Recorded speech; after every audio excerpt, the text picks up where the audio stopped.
দুই বিমান ঠেসে কলম্বিয়ার অবৈধ অভিবাসী ফেরত পাঠানোকে কেন্দ্র করে দিনভর নাটকীয়তা চলে ওয়াশিংটন বোগোতার। কোনো বার্তা ছাড়াই এভাবেই নিজ দেশের নাগরিক পাঠানোয় উড়োজাহাজ দুটি অবতরণ করতে দেয়নি কলম্বিয়া। এ নিয়ে তেলেবেগুনে জ্বলে ওঠে ট্রাম্প প্রশাসন। শুরু হয় পাল্টাপাল্টি 25% কর আরোপের হুমকি।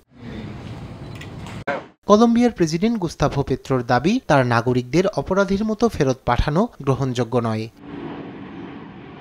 অবৈধ অভিবাসীদের ফেরত ও শুল্ক আরোপ ইস্যুতে শেষমেশ সমঝোতায় পৌঁছায় দুই দেশ। রোববার হোয়াইট হাউস জানায়, কোনো বিধিনিষেধ ছাড়াই কাগজপত্রহীন এসব অভিবাসীদের ফেরাতে রাজি কলম্বিয়া। তাই আপাতত বোগোতার ওপর শুল্ক আরোপের পথে হাঁটছে না ট্রাম্প প্রশাসন। অবৈধদের ফেরাতে প্রেসিডেন্ট ট্রাম্প যে পদক্ষেপ নিয়েছেন তাতে সবার কাছ থেকে সহযোগিতা প্রত্যাশা করছে হোয়াইট হাউস।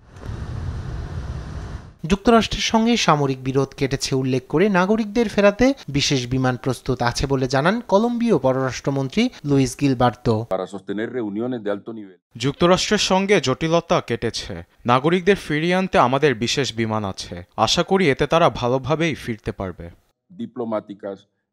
তবে ট্রাম্প প্রশাসন ক্ষমতায় আসতেই বিশ্বের নানা দেশের অবৈধ অভিবাসীদের বের করার পদক্ষেপে আতঙ্ক ছড়িয়েছে সর্বত্র। বিশেষ করে সবশেষ ঘটনায় কলম্বিয়ার সাধারণ মানুষ এ নিয়ে উদ্বিগ্ন। ভবিষ্যতে ট্রাম্প আবারও যে শুল্ক বা নিষেধাজ্ঞার হুমকি দেবে না তারও নিশ্চয়তা নেই বলে মনে করেন তারা।